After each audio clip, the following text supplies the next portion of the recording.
Bismillah, assalamualaikum warahmatullahi wabarakatuh. Alhamdulillahi rabbil alamin, wassalatu wassalamu ala asyrafil anbiya'i wal mursalin wa ala alihi wa sahbihi ajma'in, amma ba'd. Alhamdulillah, kita bersyukur kepada Allah subhanahu wa ta'ala atas limpahan rahmat dan nikmatnya kepada kita semua, sehingga kita pada siang yang berbahagia ini Allah subhanahu wa ta'ala memberikan kita kesehatan dan kesempatan sehingga kita bisa melaksanakan aktivitas ibadah kita, dan terutama kita bisa diberikan kesempatan untuk belajar walaupun dalam keadaan jarak daring ya. Anak-anak Ustaz semuanya, pada hari ini kita lanjutkan pelajaran kita tentang hadis Al-Arba'in An-Nawawiyah rahimahullahu ta'ala. Sebelumnya kita telah belajar hadis yang ke-6 ya. Hadis yang ke-6 yaitu tentang al-halal bayyin wal haram bayyin. Masih ingat ya? Ustaz ingatkan untuk kesekian kalinya ya, jangan lupa ya. Ini hadis bukan hanya dipelajari ya, tapi wajib dihafal oleh siswa-siswa. Wajib disetorkan hafalannya kepada ustaz, jangan lupa ya. Sampai hari ini Ustaz perhatikan, Ustaz cek sangat sedikit sekali ya, kelas 8 ya, yang menyetorkan hafalannya. Artinya macam tidak belajar dia, macam tidak belajar ya, tidak menyimak, tidak melihat daring ya. Seharusnya setiap pekan itu sudah disetorkan hafalannya, tapi masih hari ini banyak, hampir 90% belum ada yang menyetorkan sama sekali. Baik hadis yang pertama ya, hampir 90% lebih yang belum menyetorkan hafalan. Padahal ini minggu terakhir kita untuk belajar ya, karena pekan depan kita sudah masuk ujian praktek. Jadi saya harapkan ya, mulai hari ini sampai besok, coba antum yang belum menyetorkan hafalan japri Ustaz agar setor hafalannya. Ustaz, assalamualaikum Ustaz, ana sudah hafal hadis pertama, hadis kedua, hadis ketiga, nah, gitu kan. Ana menyetor Ustaz, kapan Ustaz bisanya, waktunya, itu caranya ya. Ya gitu, jangan lupa. Nanti kalau antum nggak nyetorkan hafalan, maka nilai antum tidak ada. Jadi setor hafalan itu nilai harian. Nanti setelah setor hafalan langsung dituliskan di buku ya, nanti dipoto dikirim ke Ustadz.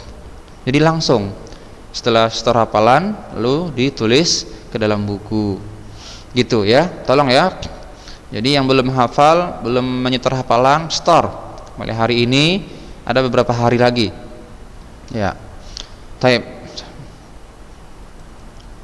Hari ini kita masuk kepada hadis berikutnya, yaitu hadis ke-7 insyaallah, yaitu an-nushu min usulil Islam ya, atau an-nasihah, nasihat dari pondasi-pondasi keislaman ya. Bismillah. An Abi Ruqayyah Tamim ibni Ausin ad-Dari atau Ausin ad-Dari. An Abi Ruqayyah Tamim ibni Ausin ad-Dari radhiyallahu ta'ala anhu anna nabiyya sallallahu alaihi wasallam qala ad-dinun nasihah. Qulna liman? Qala lillah wa li kitabihi wa li rasulihi wa li a'immatil muslimin wa ammatihim.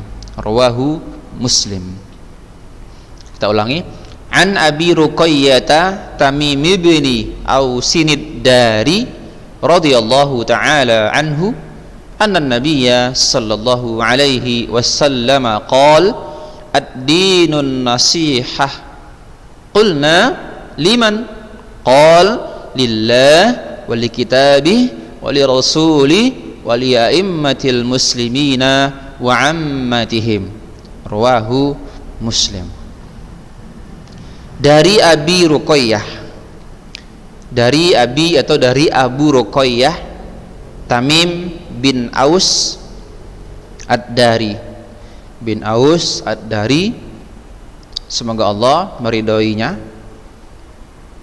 anna nabiyah, bahwasanya Nabi sallallahu alaihi wasallam qala, bersabda, ad-dinun nasihah, ad-dinu, agama itu, an-nasihah, adalah nasihat, agama itu adalah nasihat. Qulna, maka para sahabat bertanya. Qulna, maka kami bertanya. Kata Abu Ruqayyah, kami para sahabat bertanya, liman, untuk siapa?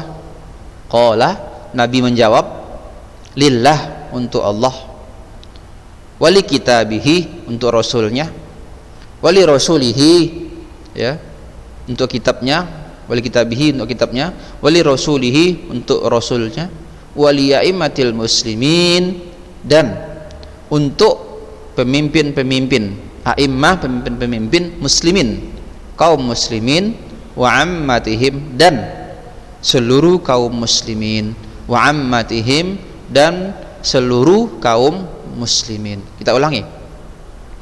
Dari Abu Ruqayyah Tamim bin Aus Ad-Dari, semoga Allah meridhoinya, bahwasanya Nabi Shallallahu alaihi wasallam bersabda, agama itu nasihat, ad-dinun nasihah.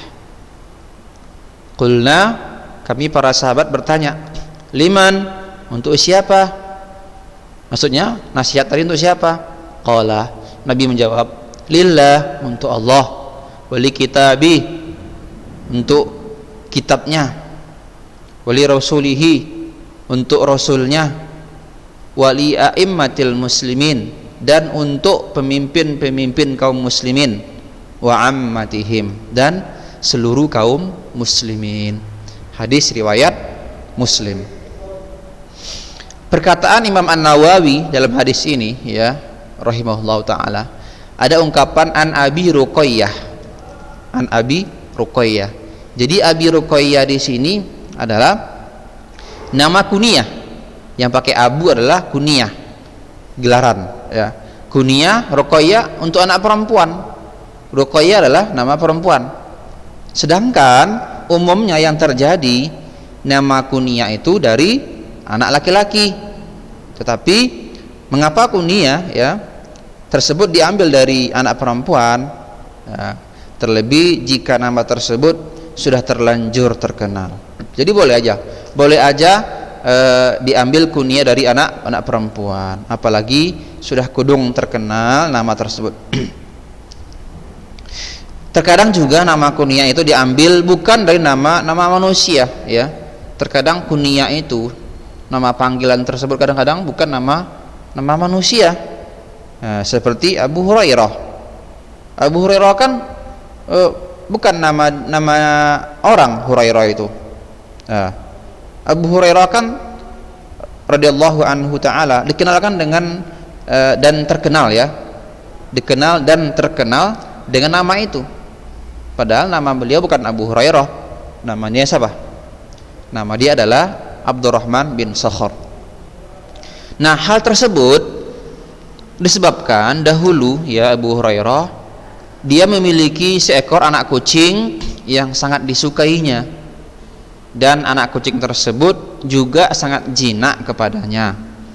Oleh karena itulah dinamailah dia dengan Abu Hurairah radhiyallahu ta'ala anhu. Nah, itulah penamaannya. Kemudian sabda Nabi, ad-dinun nasihah. Kalimat ad-din, ya, kalimat ad-din di sini adalah sebagai mubtada, ya. Ad-din mubtada, nasihah khabarnya, ya. Jadi ini mubtada, ini khabar dalam bahasa Arabnya, ya.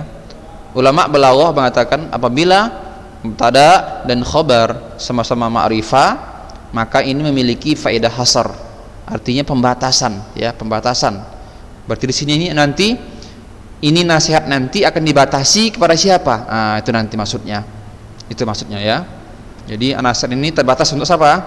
Qulna, ya, kami katakan, ya, liman, untuk siapa, ya.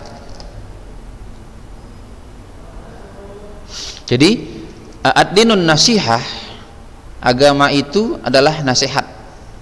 Ya, semisal ucapan ya, nasihat dalam ucapan ya. Mad-dinu ilan nasihah. Ya. Ada semisal dengan ucapan, tidak ada agama melainkan nasihat. Maka jika dua bagian dari sebuah kalimat mubtada khabar ya, keduanya dalam keadaan ma'rifah, maka demikian ini memberikan faedah pembatasan ya, pembatasan dari nasihat tersebut, terbatas hanya kepada siapa. Jadi ad-dinu agama, maksudnya apa? Dengan agama di sini adalah amalan. Sesungguhnya agama itu terbagi kepada dua, agama yang berupa amalan dan agama yang bermakna balasan. Itu maksudnya ya. Jadi agama di sini ada dua maksudnya. Jadi kata ad-din ya, kata ad-din di sini ya. Kalau antum perhatikan ya, kata ad-din ya.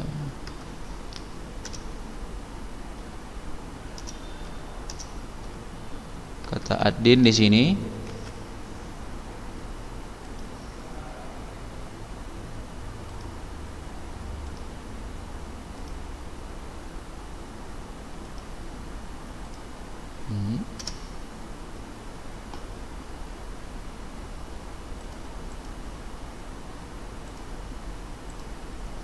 jadi kata ad-din itu adalah terbagi kepada dua ya, ada dua makna di situ. Ya, ada dua makna ya yang perlu antum ketahui. Pertama maksudnya apa? Ya, berupa amalan ya. Yang kedua adalah balasan ya. Yang kedua adalah balasan itu makna ad-din ya. Ya, sebagaimana dalam firman Allah Subhanahu wa taala dalam surah Al-Fatihah ada ungkapan ad-din ya, maliki yaumiddin. Nah, apa artinya di situ? Maliki yaumiddin, yang menguasai hari pembalasan. Jadi ad-din bukan di sini artinya agama, tapi di sini artinya apa? Pembalasan, al-jaza.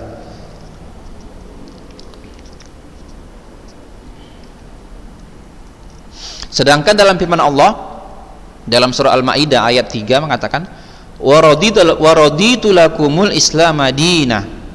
Ya, aku ridho Islam sebagai agama kalian. Jadi maksudnya apa? Maksudnya adalah agama yang berupa amalan. Nah, itu maksudnya.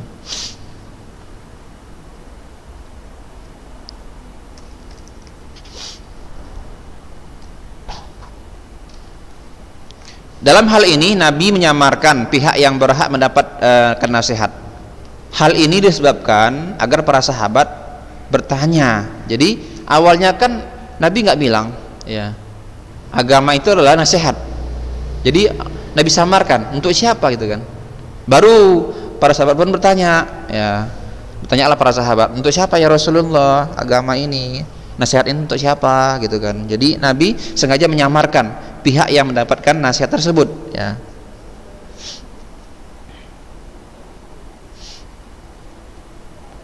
Jadi sebabnya apa? Memberikan penjelasan ilmu dari yang bersifat umum kemudian secara terperinci merupakan salah satu sebab dan metode untuk memantapkan dan mengokohkan ilmu. Jadi dengan mereka bertanya, maka terbukalah jawaban yang tadi secara umum. Itu di antara cara metode belajarnya. Secara umum dulu, kemudian Nabi jelaskan. Nah, karena jika ilmu datang secara umum, maka jiwa dan hati merasa ingin mendapatkan penjelasan. Jadi secara umum, akhirnya hati pun merasa apa ya gitu kan. Maksudnya apa ya? Ingin mendapatkan lagi ya, dapat penjelasan yang lebih dalam lagi ya makna tersebut. Baik, berikutnya liman, untuk siapa? Qala, Nabi bersabda lillah, untuk Allah ya, untuk Allah. Jadi kalau agama untuk Allah ya, nasihat, apa maksud nasihat untuk Allah? Ini dia, nasihat untuk Allah. Apa maksud nasihat untuk Allah? Apa jawabannya? Jawabannya adalah pertama, ya, mengikhlaskan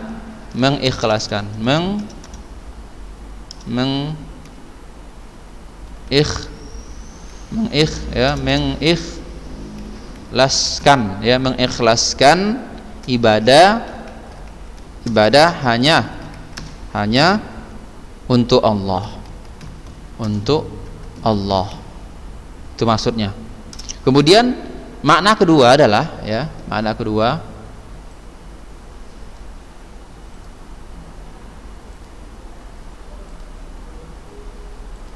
nasihat untuk Allah maksudnya apa? Ya. Kemudian yang kedua adalah mempersaksikan, ya, saksikan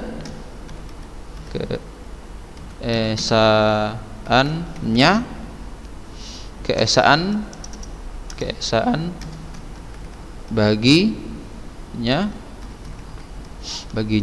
pada rububiyah,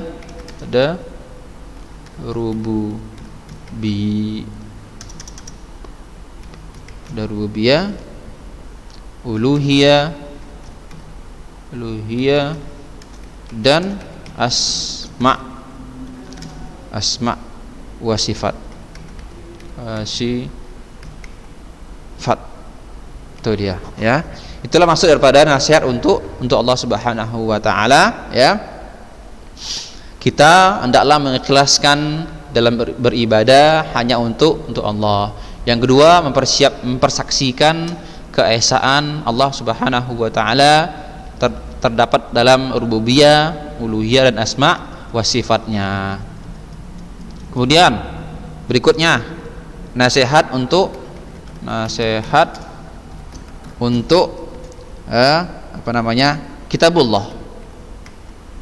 kitabullah. Maksudnya apa? Gitu kan. Maksudnya apa? Membela dan mempertahankannya. Itu maksudnya.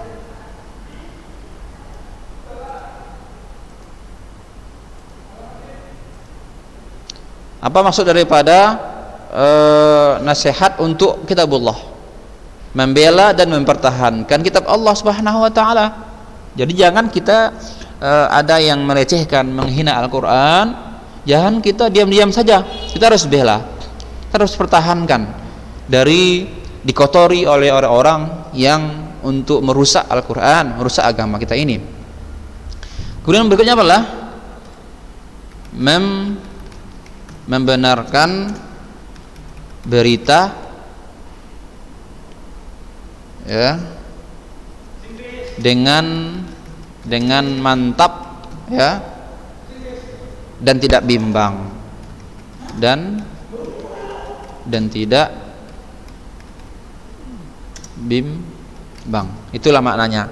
Jadi kita nasihat untuk kitabullah maksudnya apa? Membenarkan berita dengan mantap dan tidak bimbang dalam menerima berita yang dalam Al-Qur'an tersebut. Berikutnya, menunaikan berbagai perintahnya, ya. Berikutnya, ya, menunaikan berbagai perintahnya. Itu makna yang ketiga. Jadi maksudnya nasihat untuk kitabullah menunaikan berbagai perintah Al-Qur'an. Apapun yang dalam Al-Qur'an berupa perintah maka kita tunaikan, ya. Kemudian menjauhi larangan, ya, larangannya.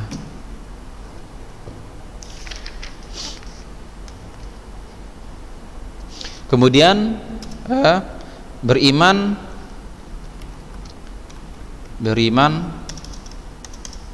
ya,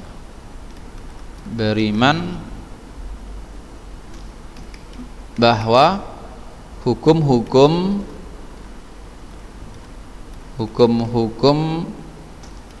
yang terkandung di dalamnya adalah sebaik-baik hukum. Sebaik-baik hukum. Kita nggak boleh meyakini ada yang paling baik selain Al-Quran. Ada yang lebih baik, ada hukum-hukum undang-undang yang lebih baik daripada Al-Quran. Itu tidak boleh. Kita harus beriman, meyakini itu betul bahwa Al-Quran merupakan sebaik-baik hukum yang Allah Subhanahu wa Ta'ala perintahkan untuk kita mengamalkannya.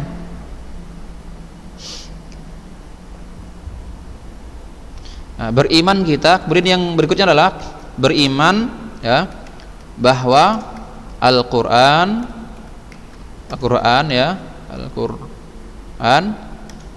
adalah kalamullah. Adalah kalamullah. Baik huruf maupun maknanya terjakini. Itulah ya, ada beberapa poin ya yang harus kita pahami bahwa namanya makna daripada nasihat untuk kitabullah adalah inilah dia semuanya. Inilah semuanya yang harus kita pahami baik-baik. Apa maksud daripada ya nasihat untuk kitab Allah Subhanahu wa Ta'ala ya. Nah, tuh ya. Ada berapa poin itu? Ya, kemudian kita lanjutkan ya. Apa maksud nasihat untuk Rasul? Apa maksud nasihat untuk Rasul? Ya. Nasihat untuk Rasul. Apa maksudnya untuk Rasul? Ya. Pertama adalah memurnikan ittiba. Ittiba tahu itu kan? Apa itu ittiba? Ittiba adalah mengikuti ya. Kita betul-betul murni mengikuti Rasulullah sallallahu alaihi wasallam ya. Tidak sepotong-sepotong. Kemudian beriman ini yang berikutnya kedua ya. Beriman ya bahwa Rasulullah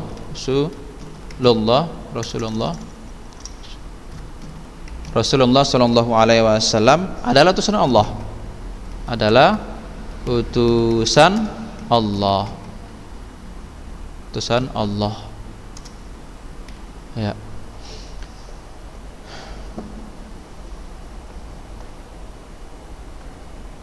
Jadi yang berikutnya adalah beriman dengan segala yang beliau kabarkan. Jadi semuanya harus kita benarkan. Tidak ada yang kita ingkari. Kemudian berikutnya adalah menunaikan dan melaksanakan ya. Menunaikan dan melaksanakan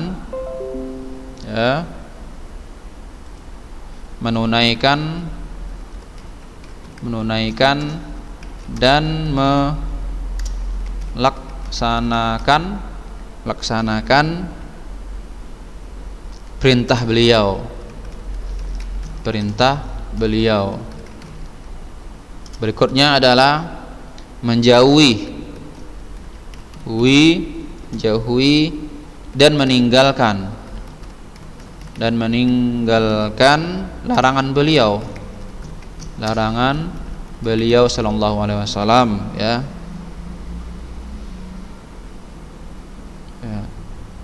Berikutnya adalah meyakini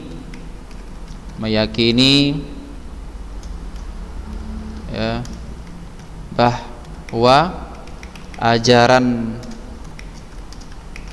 yang datang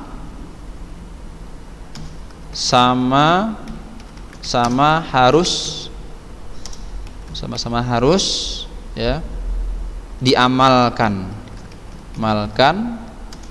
dan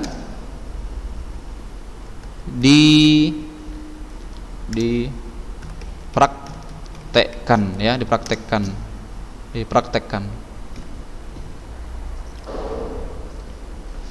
Nah, itu diantaranya poin-poin yang yang harus kita pahami. Apa maksud daripada nasihat untuk Rasul Shallallahu Alaihi Wasallam yang harus kita pahami, sehingga kita tidak salah paham dalam hal ini, ya. Baik, nasihat untuk Rasul memurnikan i'tiba, ya. Kita harus murni mengikuti Rasulullah Shallallahu Alaihi Wasallam, beriman bahwa Rasulullah adalah utusan Allah, beriman dengan segala yang beliau kabarkan, menunaikan dan melaksanakan perintah beliau, menjauhi dan meninggalkan larangan beliau, meyakini bahwa ajaran yang datang sama-sama harus diamalkan dan dipraktekkan, ya. Kemudian apalagi maksud daripada nasihat, ya, untuk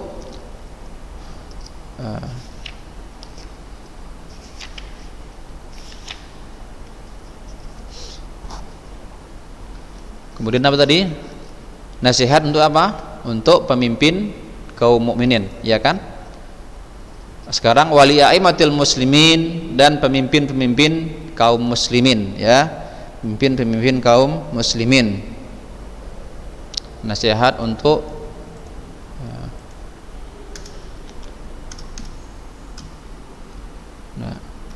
nasihat untuk, ya, pemimpin, ya, pemimpin